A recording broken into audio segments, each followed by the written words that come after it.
Selamat datang di channel BH Korslet.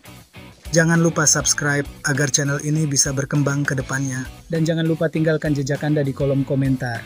Terima kasih guys. Novel Perjalanan Dimensi Waktu Chen-Che. Jangan lupa tinggalkan jejak Anda di kolom komentar. Semoga menghibur. Terima kasih. Bab 314. Sekelompok orang Qiang datang dan memulai adegan yang sangat berdarah di depan semua orang. Pencuri Qiang dari pegunungan, kalian semua tidak akan mati dengan baik, kalian semua akan masuk neraka jahanam. Sungguh, penuh kebencian, kalian bajingan orang Qiang, kalian bukan manusia. Berhenti, hentikan dengan cepat, bajingan. Di tembok gerbang desa dan di lereng bukit terdekat, tempat para penjaga berjaga, tentara Chen Jiajun menitikkan air mata dan mengumpat tanpa henti, tetapi tidak ada yang bisa mereka lakukan. Pintu masuk ke desa Chen Jia seperti api penyucian di bumi, dan metode kejam orang Qiang terungkap dengan jelas pada saat ini. Tidak ada seorang pun, bahkan Chen Che, yang bisa tetap tenang menghadapi metode berdarah seperti itu. Chu Zengyi, yang telah mengalami ratusan pertempuran, meneteskan air mata ketika melihatnya, dan buku-buku jarinya yang memegang senjata membiru dalam tahap menahan kemarahan. Semua orang tahu bahwa orang Qiang itu kejam, tetapi ketika mereka benar-benar melihatnya sendiri, pandangan dan perspektif setiap orang akan sangat terpengaruh. Satu demi satu, orang-orang dinasti Zhou dibunuh secara brutal oleh mereka. Jeritan mereka sebelum kematian, dan mata putus asa mereka, sangat merangsang para tentara Chen Jiajun di menara gerbang desa. Saudara Chen, pada jarak ini, panah tempat tidur dapat menembak mereka semua, dan membunuh mereka semua. Chu Zengyi tidak tahan lagi dan menyarankan kepada Chen Che dengan suara dingin. Tidak, panah tempat tidur adalah bom raja kita. Kita harus mengeluarkannya belakangan, agar mereka dapat menyerang dengan keras. Chen Che tidak mau menggunakan panah tempat tidur, tetapi itu tidak berarti dia bisa duduk diam dan menonton. Saudara Chu, pilih beberapa pemanah dan tembak mereka semua sampai mati. Ketika Chu Zengyi mendengar ini, dia segera mengerti bahwa Chen Che tidak ingin memperlihatkan kartu asnya. Dia mengangguk dan memanggil beberapa pengawal pribadinya. Xiao Hu dan Niu Hua memimpin tim, dan dengan perintah, anak panah pun terbang. Keenam pengawal pribadi, semuanya sangat pandai memanah dari jarak 50 langkah, mereka semua mengenai sasaran dengan akurasi sempurna. Para algojo Qiang yang membunuh orang-orang itu langsung dipukul, bersama dengan 5 orang desa yang berlutut di tanah. Bukan karena tembakannya meleset, tapi yang pasti memang ditembakkan ke arah mereka. Menyelamatkan mereka pasti tidak akan bisa. Jika para pendengar meminta mereka untuk mengikuti pasukan besar ke desa Chen Jia lebih awal, mereka tidak akan berakhir seperti ini. Sekarang, bagaimana Chen Che bisa menghabiskan tenaga dan sumber daya material untuk menyelamatkan mereka? Ini benar-benar tidak realistis. Ketika orang Qiang membunuh masyarakat Zhou di sini, mereka awalnya ingin membuka tembok gerbang desa. Mereka ingin orang-orang di desa Chen Jia merasakan ketakutan, dan segera dengan mudah orang Qiang membobol pertahanan mereka. Oleh karena itu, membunuh orang-orang ini menjadi satu-satunya pilihan.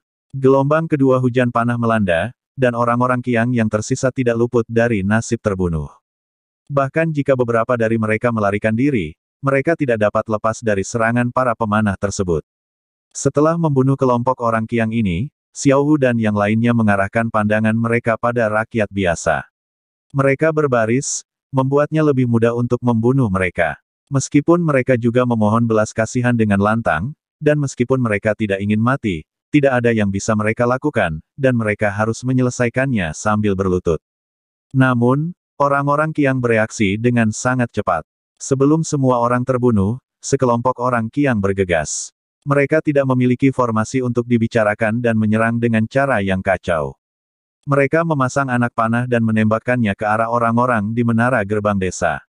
Pasang perisainya. Chen Che tidak akan membiarkan siapapun melawan.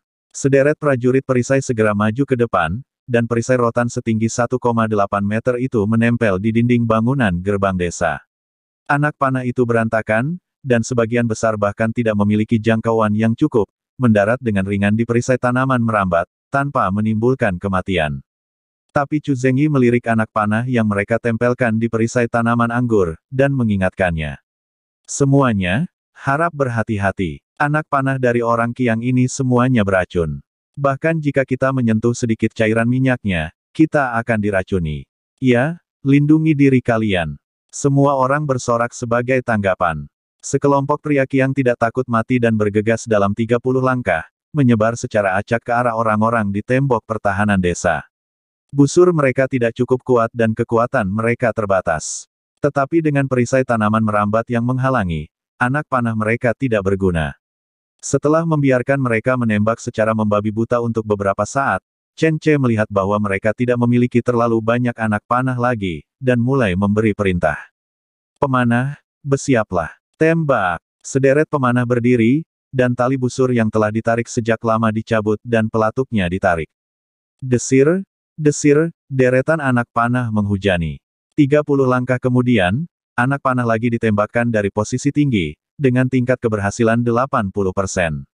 Hal ini menyebabkan kelompok orang Qiang yang tidak mengetahui ketinggian dunia ini, segera ditembak menjadi landak. 100 orang Qiang segera disingkirkan, sehingga tidak ada seorang pun yang hidup.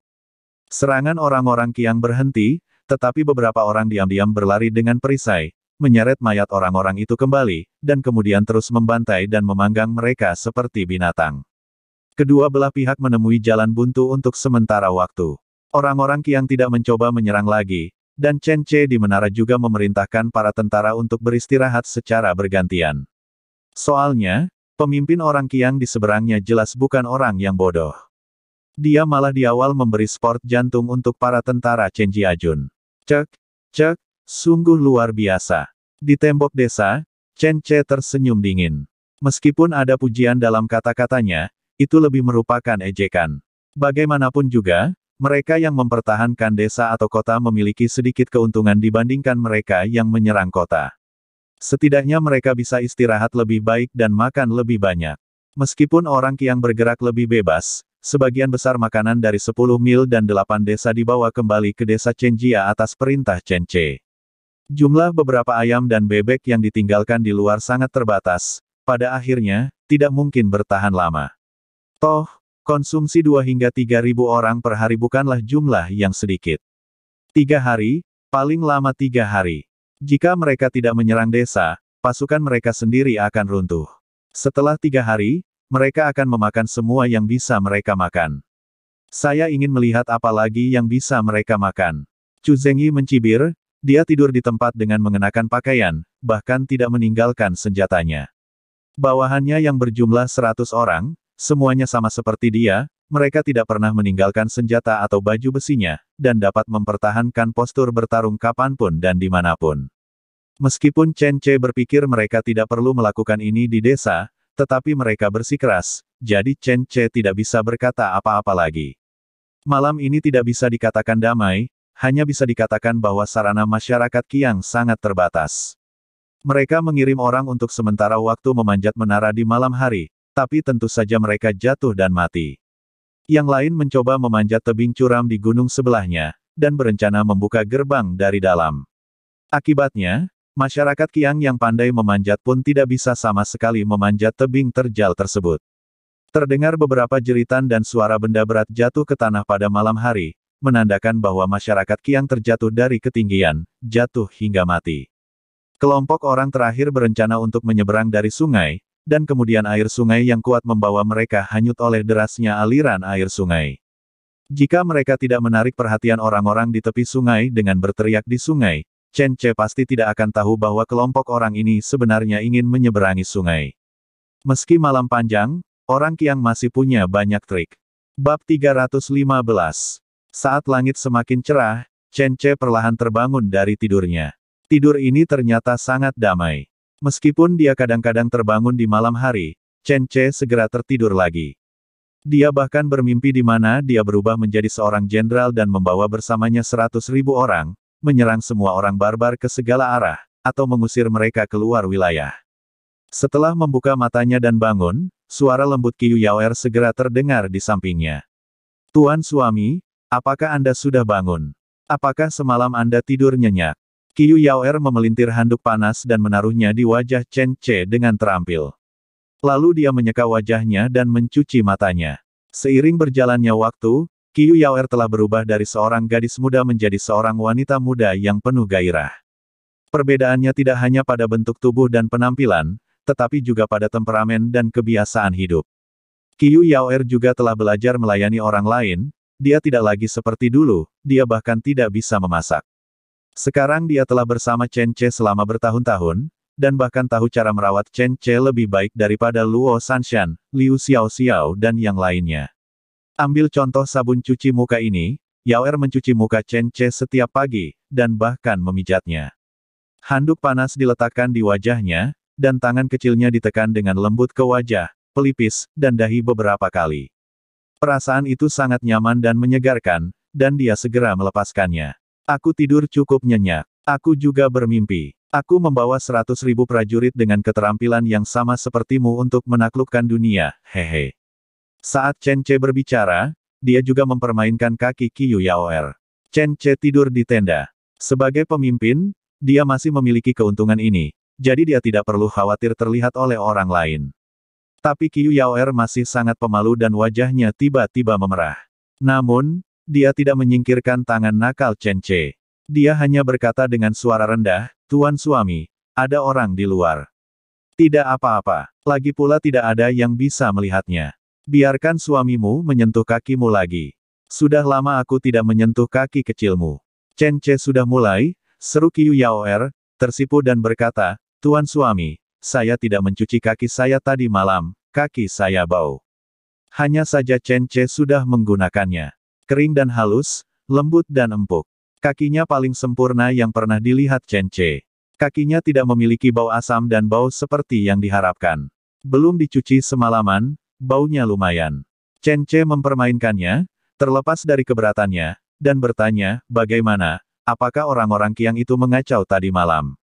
Coba saya tebak, mereka mendapat serangan diam-diam oleh sekelompok kecil pasukan. Dalam hal pertempuran, Qiyu Yaoer mendapatkan kembali energinya, suamiku benar. Mereka melakukan beberapa serangan diam-diam dalam kelompok kecil, dan 5 gelombang orang memanjat tepat di gerbang kota, tetapi mereka semua terkena perangkap yang suamiku pasang, dan tentara kita yang mempertahankan desa, berhasil memukul mereka mundur. Chen Ce cukup jelas tentang keutamaan orang Qiang. Mereka adalah sekelompok orang biadab yang pandai memanjat. Lagi pula, banyak pohon di hutan, jadi mereka pasti akan mencoba memanjat tembok. Begitu pula Chen Ce meminta Luo Sanshan untuk menemukan beberapa ular berbisa digunakan untuk menyergap mereka di beberapa daerah tinggi di mana mereka bisa memanjat, dan kemudian mereka akan diberikan beberapa patukan keras ketika mereka memanjat. Tentu saja banyak juga ular berbisa di punggung gunung sebelahnya. Para pendaki itu terjatuh bukan karena tidak bisa melihat dengan jelas di malam hari, melainkan hanya karena ular berbisa itu. Oh, bangun, bangun, ayo pergi. Yaoer, ayo temani aku melihat orang-orang Qiang ini. Chen Ce melepaskan kaki Qiyu Yaoer dan berdiri. Qiyu Yaoer segera menyekat tangan suaminya dengan handuk. Meskipun Chen Ce menyukai kakinya, dia merasa sedikit kotor. Untuk mencegah Chen Ce menyentuhnya dengan tangannya lagi, Qiyu Yaoer segera menyekanya untuknya. Anda harus membersihkan diri, lalu melayaninya dan memakaikan pakaiannya. Itu adalah hari yang baru, cuacanya cerah, dan matahari besar seperti kuning telur menembus kabut pagi lebih awal. Ia menjulurkan kepalanya dari sisi gunung, menyinari daratan dinasti Zhou dengan cahayanya yang lembut. Chen Ce memegang adonan goreng di satu tangan dan bubur di tangan lainnya. Sambil makan dan berjalan, Chen Ce mengangguk kepada tentara di sekitarnya. Penampilannya yang tenang dan santai membuat para prajurit rileks secara fisik dan mental. Setelah pertempuran siang dan malam ini, ketakutan semua orang terhadap orang-orang Qiang dengan cepat memudar, dan yang tersisa hanyalah kemarahan terhadap orang-orang Qiang. Sebelumnya, hampir semua orang, bahkan para penjaga dan tentara Chen Jiachun, mau tak mau merasakan ketakutan di hati mereka ketika menyebut nama orang Qiang. Itu karena mereka tumbuh besar dengan mendengarkan legenda orang Qiang dan mengetahui bahwa mereka adalah sekelompok setan pembunuh. Tapi sekarang, setelah melihat adegan mereka membunuh dan memakan orang, dan kemudian melihat adegan mereka ditembak dan dijatuhkan dari puncak gerbang desa, semua orang menyadari bahwa orang-orang Qiang yang pernah menjadi mimpi buruk mereka, sebenarnya juga manusia biasa seperti mereka. Mereka orang Qiang, sedikit lebih berani dan lebih liar. Tapi mereka tidak memiliki satu tangan atau kepala lebih banyak daripada orang lain. Jika setiap orang membawa satu kepala di dua bahu, lalu siapa yang takut pada siapa? Oleh karena itu, semakin santai penampilan Chen Ce sekarang, semakin tenang setiap orang, dan kegugupan aslinya perlahan-lahan akan hilang. Semuanya makan enak. Jika Anda tidak punya cukup, tanyakan saja kepada komandan militer. Kita di sini untuk berperang melawan orang-orang Qiang. Terlepas dari apapun, saya harus menjaga perut semua orang. Jika Anda tidak kenyang, semua orang tidak akan bisa berperang. Jika ada yang tidak kenyang, tanyakan saja padaku, dan aku akan bertanggung jawab kepada semua orang yang mempertahankan desa yang melawan orang Qiang. Tanggung jawab desa bergantung pada semua orang. Chen Ce sangat santai dan bercanda dengan semua orang. Para prajurit sangat bersemangat. Chen Ce adalah seorang legenda di mata mereka. Resumenya telah tersebar di kalangan tentara. Semua orang tahu bahwa 2 tahun lalu, Chen Ce masih seorang pemburu biasa, berpetualang di pegunungan dan hutan untuk mengisi perutnya. Tapi sekarang, 2 tahun kemudian, dia sendirian mendirikan desa Chenjia, membebaskan banyak orang di kota Xinyu dari 90% pajak, dan sekarang tanpa syarat melindungi puluhan ribu orang di sekitar kota Xinyu dari pembunuhan orang-orang Qiang. Semua orang dengan jelas melihat kekejaman orang-orang Qiang di bawah tembok desa. Mereka hanyalah hewan hidup. Mereka menyembelih dan memasak warga sipil. Mereka yang cukup beruntung untuk menyembunyikan keluarga mereka di desa Chenjia. Hal ini membuat para prajurit merasa sangat beruntung karena mereka memiliki penyelamat seperti Chen Ce. Jika orang Qiang menyerbu, maka keluarga, kerabat, dan teman mereka mungkin akan bernasib sama dengan rakyat jelata yang ditangkap oleh orang Qiang, dan hanya akan berakhir dibantai dan dimakan hidup-hidup oleh orang Qiang. Oleh karena itu, setiap prajurit sekarang sangat menghormati Chen Ce. Ini adalah kebaikan yang menyelamatkan nyawa, dan semua anggota keluarga terselamatkan karenanya. Tuan, jangan khawatir. Jika desa ini hidup, dan orang-orang Qiang di sana akan mati, jika desa ini mati, orang-orang Qiang juga tetap akan mati. Selama kami berjaga di sini seharian, tidak ada satupun pencuri Qiang ini yang bisa masuk. Dengan kami di sini, Tuan, Anda dapat yakin, pedang kami telah lama siap membunuh beberapa orang Qiang untuk menenangkan diri. Tuan, adonan stik goreng ini enak sekali. Kami sudah makan 3 buah dan kami merasa penuh kekuatan. Kami tidak akan bisa menggunakan seluruh kekuatan kami tanpa membunuh 10 anjing Qiang hari ini. Mendengarkan tanggapan antusias semua orang, Chen Ce tidak bisa menahan tawa. Berjalan mengelilingi 3 pasukan, Chen Ce memeriksa situasi istirahat semua orang dan menemukan bahwa meskipun sebagian besar orang tidak cukup istirahat, semua orang masih bersemangat untuk pertempuran yang akan datang. Mereka sama takutnya dengan orang-orang Qiang kemarin, perlahan berubah menjadi kemarahan. Ambisi rakyat Qiang untuk membunuh beberapa orang Zhou di depan pertempuran, yang akan menakuti moral militer semua orang, hancur total. Chu Zengyi juga sudah lama bangun dan duduk mengelilingi meja bersama Chen Xiaobing dan yang lainnya untuk makan. Mereka semua makan makanan yang sama, seperti adonan goreng, bubur, dan susu kedelai di era ini jarang ada. Apa enaknya susu kedelai tanpa pemanis? Oleh karena itu, bubur dan adonan stik goreng menjadi pilihan terbaik untuk sarapan. Bagaimana kabarmu? Apakah semua orang sudah istirahat dengan baik? Chen Ce datang dan menyapa semuanya. Semua orang segera berdiri dan menyambut Chen Ce di tempat duduknya. Tentu saja, Chen Ce tidak sopan. Dia duduk di samping dan mengobrol dengan Chu Zengyi dan yang lainnya tentang kunci yang rusak di tentara. Anehnya, yang paling meresahkan saat ini bukanlah kurangnya makanan, melainkan kurangnya toilet. 20 hingga 30 ribu orang telah membanjiri desa, dan jumlah toilet tidak mencukupi. Tidak peduli toilet di akademi atau di setiap rumah tangga, toilet tidak cukup. Banyak orang melakukannya di alam liar. Ini tidak baik. Saat berjalan patroli bersama, beberapa orang menginjaknya. Itu terlalu kotor, kata Chen Xiaobing dengan semangat ketika dia menyebutkan pemeriksaan di pagi hari. Chen Ce tiba-tiba merasa adonan goreng yang menempel di tangannya tidak lagi berbau harum.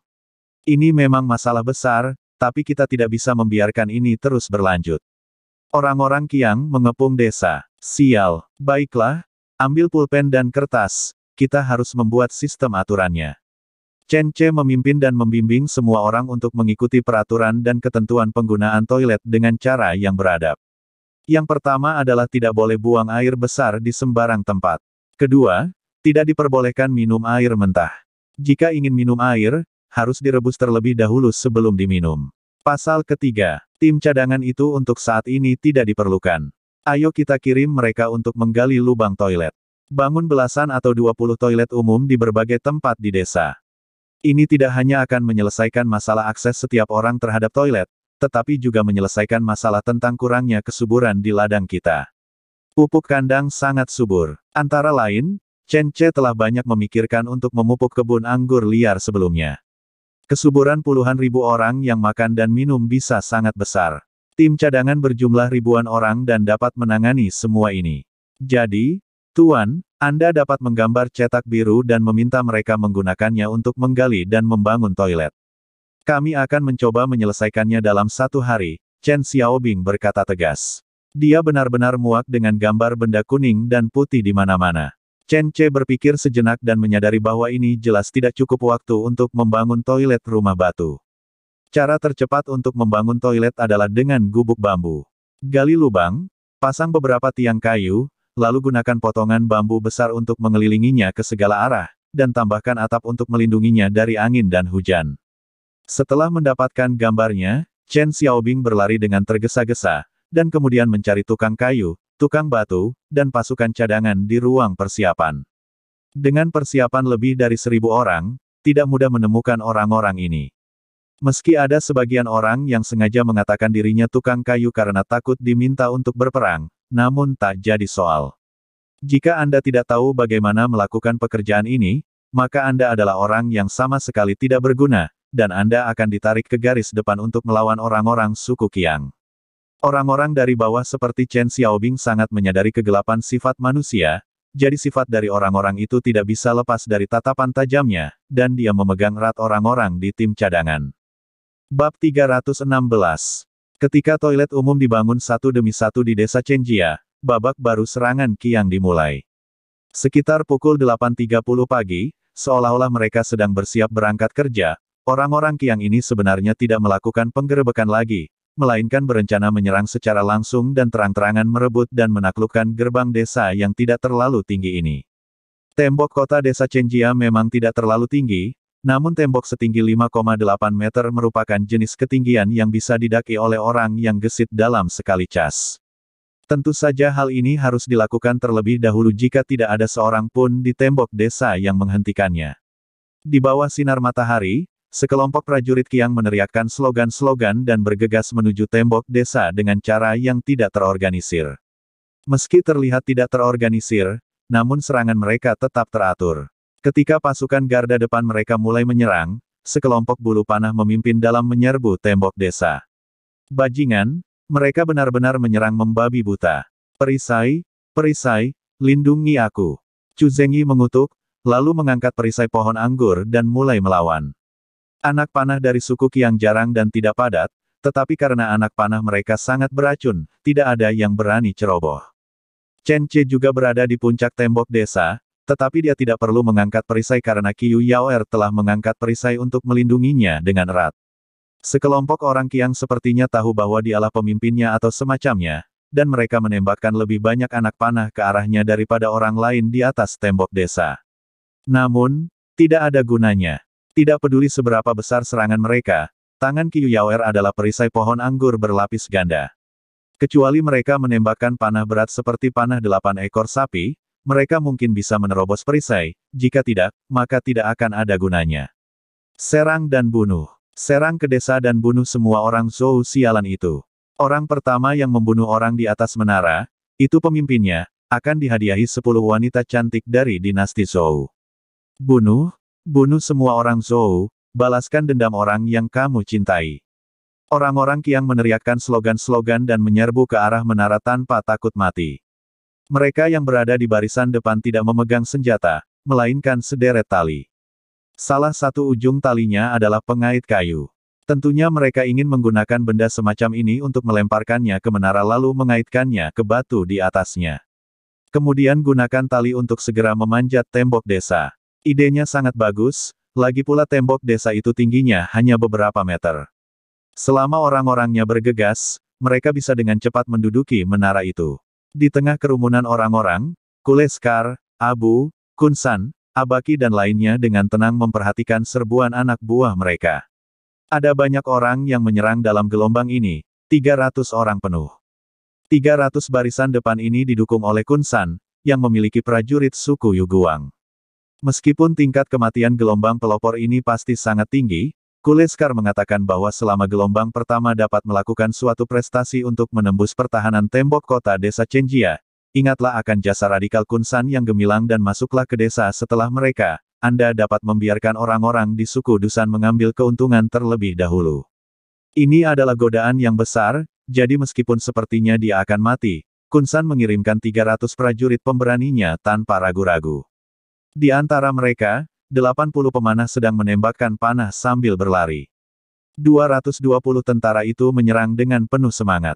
Tutup, tutup. Segera mereka bergegas dalam jarak 100 meter, 80 meter, dan 50 meter.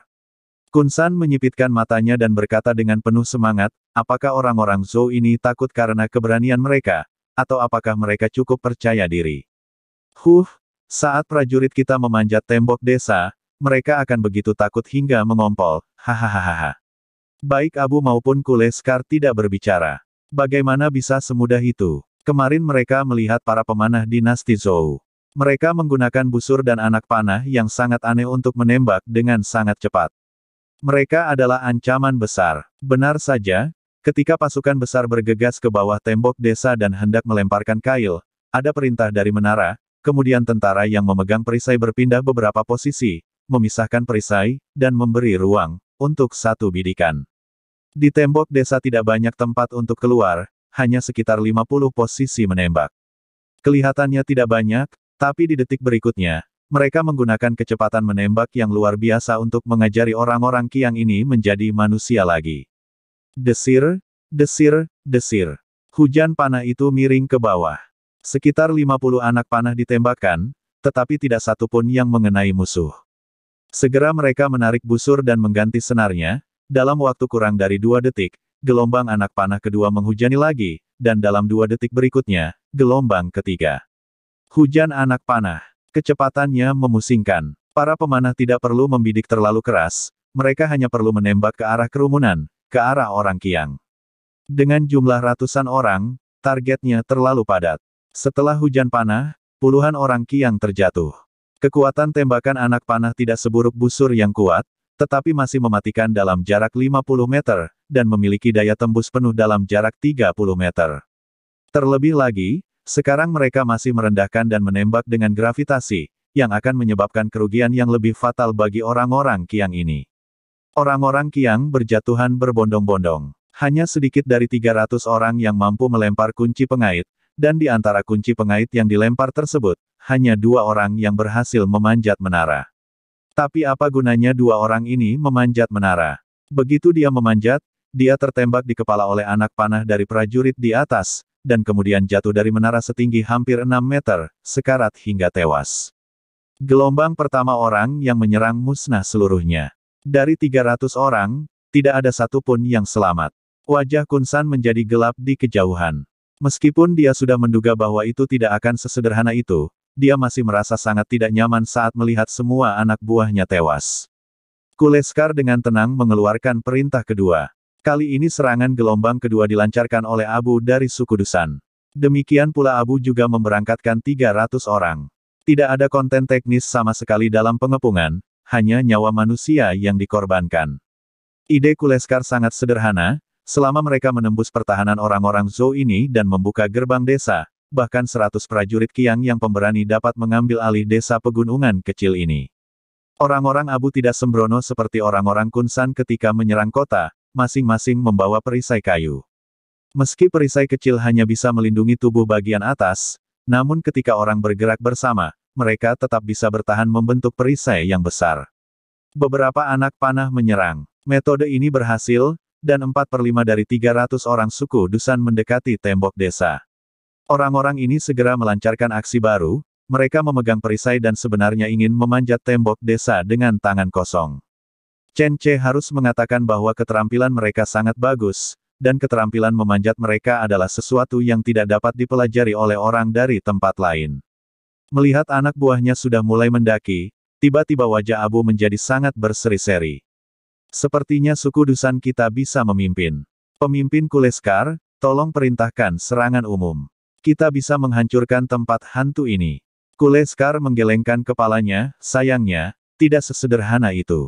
Begitu dia selesai berbicara, dia melihat para pemanah di tembok desa mengambil batu seukuran kepala manusia, dan mulai melemparkannya ke arah orang Qiang dari suku Dusan di bawah. Sekalipun dia membawa perisai, meskipun dia adalah pria Qiang yang kuat dan pemberani, ketika kepala pria dihantam batu dari ketinggian 6 meter, kepala itu akan hancur tanpa mengeluarkan suara. Dampak buruknya bisa langsung membunuh seseorang. Lagi pula, bukan hanya satu atau dua, tapi pecahan batu dilempar ke bawah, berputar-putar. Yang di depan segera pergi setelah selesai menghancurkan, dan seseorang segera mengikuti di belakang. Batu-batu itu dilempar ke arah bawah tembok seperti tidak berharga, dan dihancurkan dengan sangat keras. Dalam hitungan menit, lebih dari separuh dari mereka terbunuh, dan sisanya melarikan diri dengan kepala di tangan. Namun, saat ini, anak panah tersebut sepertinya memiliki mata dan menembak mereka ke landak. Dalam waktu kurang dari setengah jam, semua orang dari suku Dusan terbunuh atau terluka, dan tidak ada seorang pun yang hidup. Sial, sial, tinggal sedikit lagi untuk diserang. Orang-orang Zhou yang licik dan sialan ini, aku akan membunuh mereka semua, Ah! Abu sangat marah sehingga Kun San yang baru saja diejek olehnya mencibir dan balik mengejeknya. Abu yang sedang marah segera mendorongnya tubuhnya dengan mata merah, dan keduanya hampir mulai berkelahi. Berhenti, apakah kalian sudah lupa siapa pemimpinnya sekarang? Teriak Kuleskar keras. Abu dan Kun San mengalami kemunduran dengan mata merah, namun amarah mereka tidak begitu mudah untuk diredakan. Bagaimanapun, kedua belah pihak kehilangan 300 orang, yang merupakan tulang punggung suku mereka. Namun yang lebih memilukan adalah bekas luka panah tangan otomatis. Dia tidak menyangka daya tembak orang Zhou begitu dahsyat, dan mereka langsung menghancurkan 600 anak buahnya. Anda harus tahu bahwa total kekuatan mereka hanya lebih dari 3.200 orang, dan sekarang hanya tersisa 2.600 orang. Awalnya, giliran suku Kushui yang menyerang berikutnya, tetapi Kuleskar, si pencuri mesin, berubah pikiran. Tidak ada perbedaan antara menyerang seperti ini dan mempertaruhkan kematian. Kita tidak bisa menyerang orang-orang Zhou seperti ini. Kita harus memikirkan cara lain. Tapi Abu dan Kun San bisa melihat sekilas pikirannya. Mereka melihat Kuleskar tidak tega mengorbankan prajurit sukunya sendiri. Tuan pemimpin, apa metodemu? Benar, kamu tidak bisa hanya berbicara tanpa berbuat. Orang-orang Zhou ini adalah musuh hidup dan mati kita. Saya tidak sabar untuk menunggu hari lain. Tidak peduli apa yang saya katakan, hari ini, saya akan mencabik-cabik mereka. Kun San dan Abu mengesampingkan prasangka mereka saat ini. Dia mengatakan sesuatu, dan mereka mulai berdebat dengan Kuleskar. Kuleskar berkata dengan tenang, itu wajar. Semua orang di dinasti Zhou akan mati. Kuleskar lebih ingin membunuh orang Zhou daripada Abu dan Kun San. Bagaimanapun, semua kerabat suku Kushui dibunuh oleh orang Zhou, sedangkan masyarakat suku Dusan dan suku Yuguang justru dibunuh oleh dirinya sendiri. Musuh sangat cemburu saat bertemu satu sama lain. Meskipun Kuleskar selalu ingin melemahkan kekuatan Abu dan yang lainnya, kini dia harus menanggapinya dengan serius. Karena jika dia terus terbuang sia-sia, dia tidak pasti akan memenangkan pertarungan ini. Penyerangan ke tembok kota, kita tidak bisa melakukan ini lagi. Jika kita ingin berperang, kita akan langsung melancarkan serangan umum. Kita juga harus menggunakan orang-orang Zhou yang kita tangkap sebagai perisai depan, menggunakan mereka sebagai senjata tikus. Selain itu, titik terobosan utama kita bukanlah tembok desa, tetapi gerbang desa. Kita perlu membangun mesin pengepungan untuk langsung menghancurkan gerbang desa, sehingga kita dapat menyerang bagian depan. Menyerang dari gerbang desa, baik Abu maupun Kun San tampak bingung. Mereka jelas dirugikan karena tidak berpendidikan. Mereka hanya berpikir untuk memanjat tembok dan bahkan tidak berpikir untuk membuka gerbang desa yang tertutup rapat. Bersambung ke bab selanjutnya.